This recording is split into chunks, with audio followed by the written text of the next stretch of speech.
राणा उदय सिंह पर चर्चा करने के बाद अब हम आते हैं उनके पुत्र और आदर्शों के हिमालय मेवाड़ के वीर शिरोमणि महाराणा प्रताप पर। महाराणा प्रताप की मूर्तियां अधिकांश भारत में चौराहों पर आपको दिख जाती हैं। कई शहरों में उनके नाम से मोहल्ले बने हुए हैं। तो आखिर महाराणा प्रताप में ऐसा क्या था जो उनके प्रभाव से कोई भी बच नहीं पाता? इन्हें हम लोक कथाओं और किंवदंतियों से परे हटकर इतिहास के आईने में देखेंगे। प्रताप सिंह राणा उदय सिंह के सबसे बड़े पुत्र थे। इनका जन्म 9 मई सन 1540 को कुंभलगढ़ के बादल महल में जयवंता बाई से हुआ था, जिन्हें जयंती बाई भी कहा जाता है। प्रताप के जन्म के वर्ष को लेकर कुछ मतभेद हैं।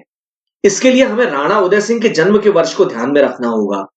फिलहाल इस वीडियो के लिए हम उनका जन्मदिन सन 1540 मान रहे हैं। इस लिहाज से वो अपने प्रतिद्वंदी अकबर से तकरीबन 2.5 साल बड़े थे। प्रताप के बचपन के बारे में ज्यादा जानकारी उपलब्ध नहीं है, इसीलिए उनके बचपन को राणा उदय सिंह के कार्यों के संदर्भ में ही देखा जाना चाहिए। हम ये मान के चल रहे हैं कि राणा उदय सिंह जैसे जैसे कार्य करते गए, प्रताप अपने पिता की सहायता करते चले गए। कुंवर प्रताप वास्तव में ही अपने पिता के बेहद आज्ञाकारी पुत्र थे। इसके कई उदाहरण आपको आने वाली घटनाओं से समझ में आ जाएंगे। सन 1540 में राणा उदय सिंह ने बनबीर को हरा दिया, चित्तौड़ को वापस जीता और निर्विवाद रूप से मेवाड़ के महाराणा बन गए। प्रताप का जन्म भी लगभग इसी समय हुआ था। यह शायद कुदरत की बनाई हुई नियति ही थी कि जिन परिस्थितियों में प्रताप का जन्म हुआ और जिन परिस्थितियों में उनकी परवरिश हुई, उन्हीं ने प्रताप के चरित्र निर्माण को दिशा दी। राणा उदय सिंह को सिंहासन पाने के लिए कई कठिनाइयों का सामना करना पड़ा था। सिंहासन पाने के बाद भी मेवाड़ पर कई समस्याएं आईं, जो प्रताप बचपन से देख रहे थे। इस वक्त भारत की राजनीति क्रांतिकारी परिवर्तनों से गुजर रही थी। अधिकांश घटनाओं को हमने राणा उदय सिंह के वीडियो में देख ही लिया था।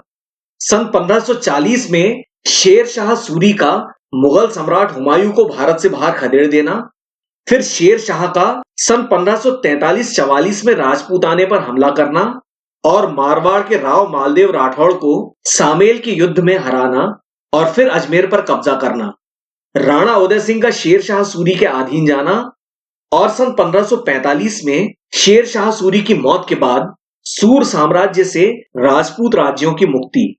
इसके अलावा मारवाड़ के राव मालदेव और राणा उदय सिंह के आपसी झगड़े, हुमायूं की सन 1555 में भारत वापसी और दिल्ली पर अधिकार, सन 1556 में हुमायूं की मृत्यु और अकबर का राज्याभिषेक और सन 1556 के अंत में मुगलों और सूर घराने के सेनापति हेमू के बीच पानीपत की दूसरी लड़ाई।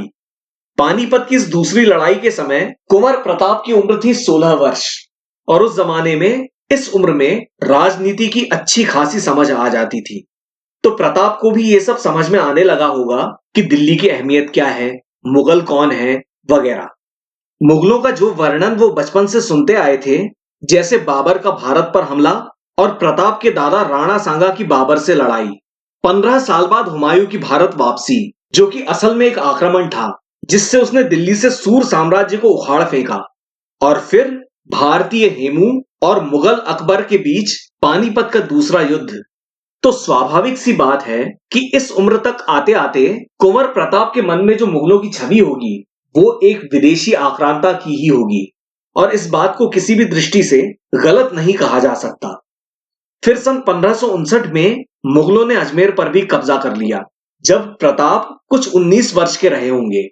इसके बाद एक एक करके राजपूत राज्य अकबर के प्रभाव में आने लगे, लेकिन जोधपुर के राव चंद्रसेन ने अकबर के खिलाफ आवाज उठाई और जोधपुर से हटाए जाने के बाद उन्होंने दक्षिण राजस्थान में सिवाना और जालोर के क्षेत्र में आकर मुगलों के खिलाफ अपना संघर्ष जारी रखा।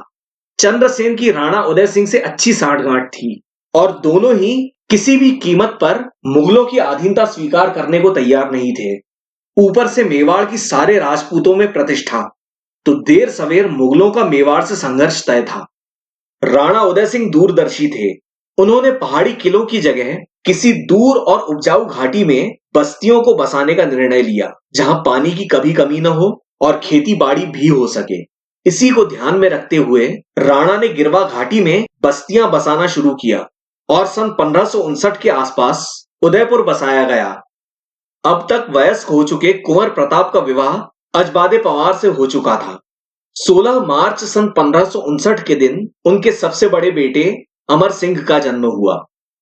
पारिवारिक व्यस्तताओं के बावजूद कुंवर प्रताप अपने पिता का गिरवा घाटी को बसाने में पूरे मनोयोग से हाथ बटाते थे। प्रताप की लोक सेवा ने उनकी लोकप्रियता और बढ़ा दी।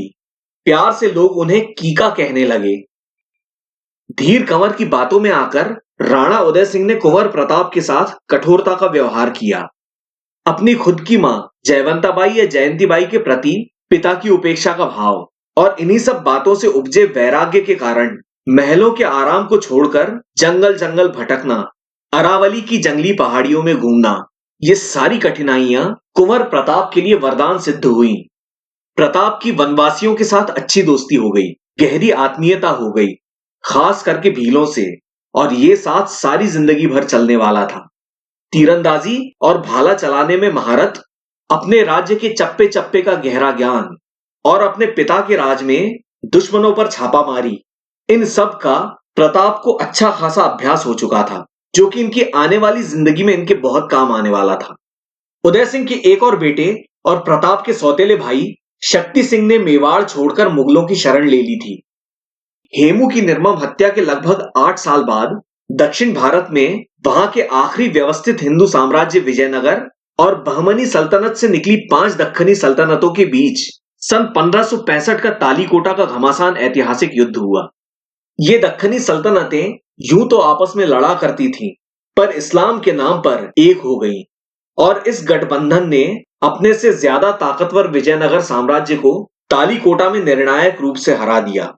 225 साल पुराने विजयनगर के हिंदू साम्राज्य का पतन हुआ और इस विजयनगर नाम के वैभवशाली महानगर को महीनों तक तोड़ा फोड़ा और लूटा जलाया गया। भयानक कत्लेआम हुआ। तालीकोटा के 2 साल के अंदर ही पूर्वी भारत में उड़ीसा में भी ऐसा ही कुछ हुआ। वहां के आखिरी हिंदू राज्य पर बंगाल सुल्तान ने कब्जा कर लिया। उड़ीसा में आज भी काला पहाड़ नाम का एक हमलावर कुख्यात है, जिसने अनगिनत मंदिर तोड़े, जिनमें जगन्नाथपुरी भी शामिल था। उस जमाने में खबरें कैसे और कब पहुंचती थी, ये जरा शोध का विषय है, पर हम अनुमान लगा सकते हैं कि 2-1 साल में प्रताप को इन घटनाओं का कम से कम कुछ अंदाजा तो लग ही गया होगा। और लगभग तभी ऐसा ही कुछ उनके अपने राज्य मेवाड़ के साथ भी होने जा रहा था। इस समय कुंवर प्रताप की उम्र कुछ 25-26 वर्ष थी। अकबर चित्तौड़ की तरफ चल निकला। राणा ने खुद को चित्तौड़ से बाहर जाकर पश्चिम में अरावली में स्थापित किया और छापामार युद्ध की तैयारी की। चित्तौड़ को संभालने के लिए जयमल और पत्ता को तैनात कर दिया।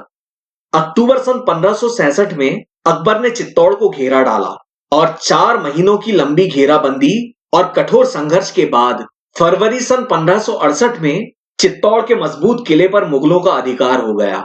केवल इतना ही नहीं, चित्तौड़ के साथ मुगलों ने वही किया जो तब से 3 साल पहले तालीकोटा के युद्ध के बाद दक्खनी सल्तनतों ने विजयनगर के साथ किया था। चित्तौड़ के 30,000 लोगों का कत्लेआम हुआ। इन सब घटनाओं ने प्रताप को भावनात्मक रूप से झकझोर दिया होगा।